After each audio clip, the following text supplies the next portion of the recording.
Yosa, kembali lagi di Kakoi Anime. Dan ya, satu pertanyaan terkait chapter 1179 itu adalah soal apakah Imo itu tubuh aslinya atau tubuh palsunya alias wadah.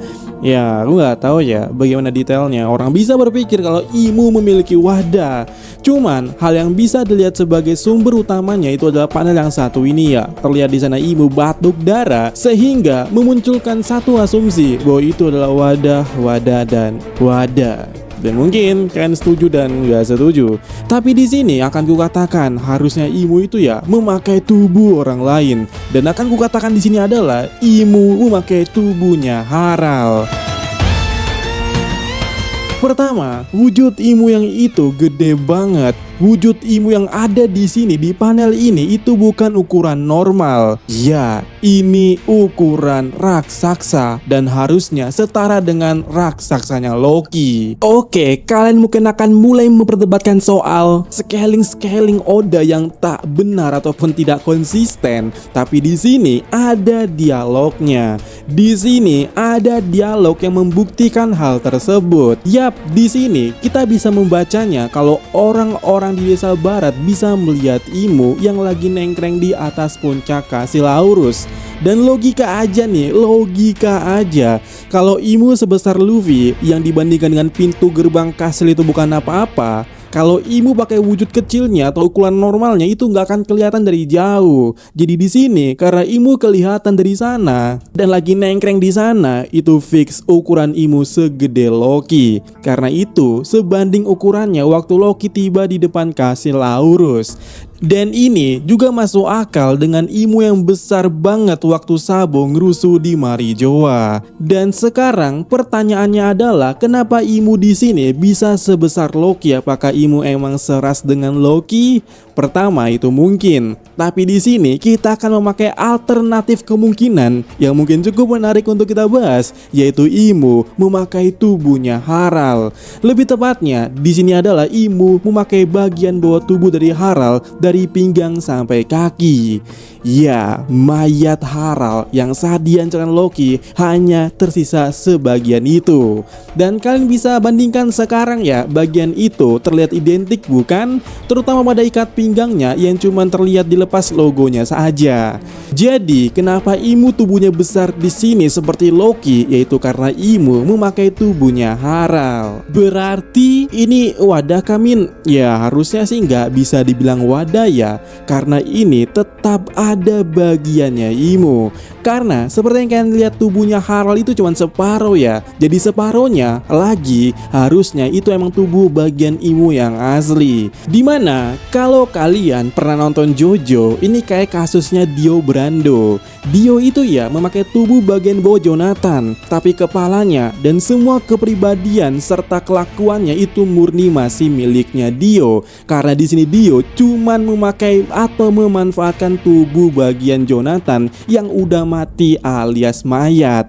Sehingga asumsiku di sini adalah Imo memakan dalam tanda kutip tubuh bagian bawah Harald dan menumbuhkan tubuh bagian atasnya dengan bagian tubuhnya Imo itu sendiri. Jadi pada dasarnya ini adalah tubuhnya Imo saat ini yang dibantu atau didonorkan dari mayatnya si Harald. Sehingga di sini mungkin kita akan bisa mengatakan bahwa selama ini tubuh Imo yang Lunarian itu membusuk. Dan sekarang mungkin cukup masuk akal kenapa suku Lunarian atau ras Lunarian itu diburu. Bahkan cuma sekadar informasi di mana ras Lunarian berada itu sangat dibutuhkan atau dibayar mahal.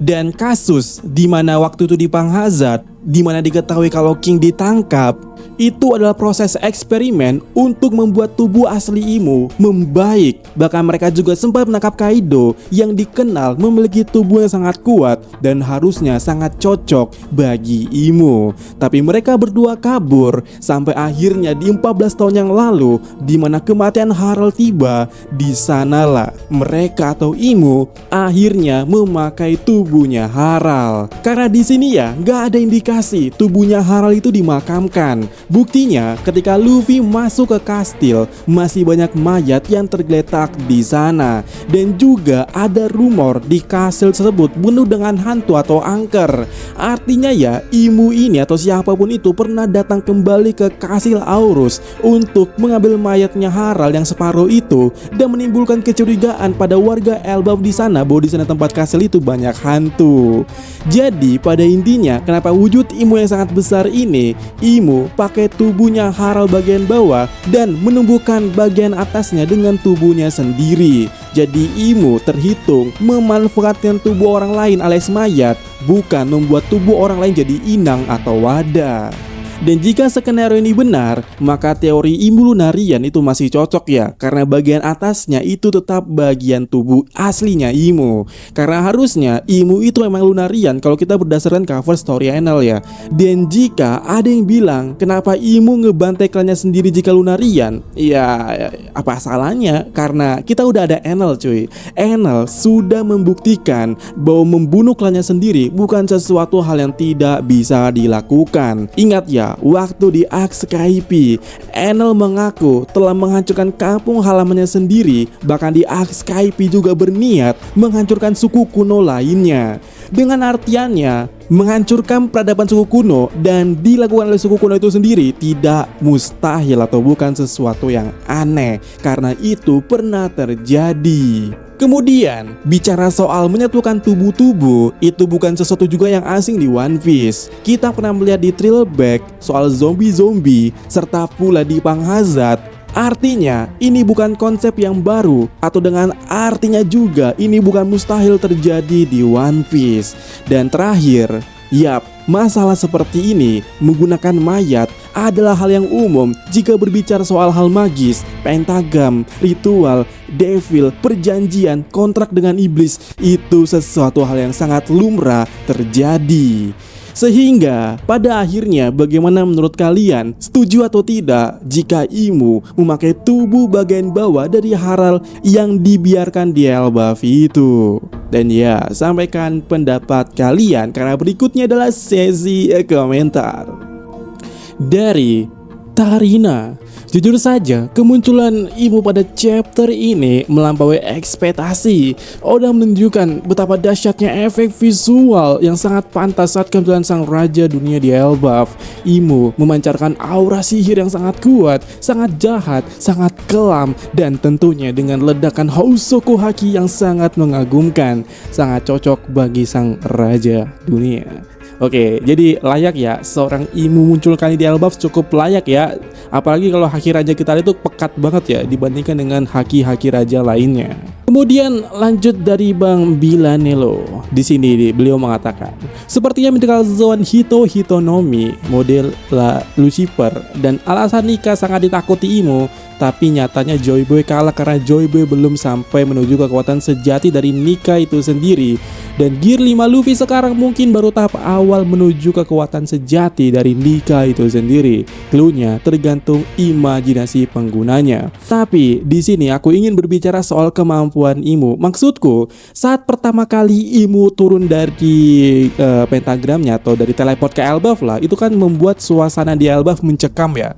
Dan kita bisa melihat pohon-pohon, bahkan rumah-rumah itu tiba-tiba hidup dan jadi jahat gitulah. Bahkan ada suara musiknya. Ingat, ada suara musiknya, dan itu hampir serupa dengan Drum of Liberation-nya si Nika yang membuat semua daerah atau semua tanah jadi berdendang atau jadi karet atau semacamnya. Yang artinya ini kan kekuatan mereka cukup seirama ya, atau ada persamaan yang mungkin lebih tepatnya kebalikan ya, seperti koin dua sisi yang berbeda. Sehingga untuk bagaimana Joy Boy atau Imu kalah ini mungkin akan terhubung dengan hal-hal itu, entah yang kurangnya Joy Boy atau mungkin ya ada satu hal yang jadi percikan pembeda tapi tetap sama, dan itu yang akan kita nantikan ke depannya ya.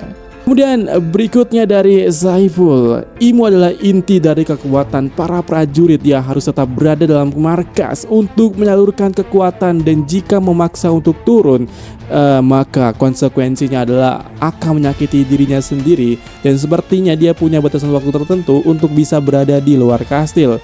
Jika seperti itu konsepnya akan mirip dengan Pain Nagato atau Yahaba dari para satanis. Ya, itu salah satu sudut pandang ya dari hal yang kita bahas di video sebelumnya, bahwa kenapa Gorosei melarang Imu itu pertama itu karena mungkin ada hal yang tidak boleh dilakukan Imu gitu keluar kastil. Cuman sudut pandang kedua yang kita bahas di video sebelumnya, bagaimana jika ternyata itu lebih spesifik bahwa Imu tidak boleh ke Elbaf. Karena pada awalnya ketika Imu izin mau keluar dari kastil, Imu sama sekali tidak menunjukkan tujuan lokasinya, tapi para Gorosei langsung menebak, jangan-jangan kau mau ke Elbaf ke The Great One Imu. Habis itu. Jadi apakah itu tadi? Apakah Imu tidak boleh keluar kastil karena ada sesuatu, atau karena Imu sebenarnya dilarang untuk pergi ke Elbaf? Karena Imu sangat terlarang jika pergi ke Elbaf. Tapi ya, bagaimana menurut kalian soal itu?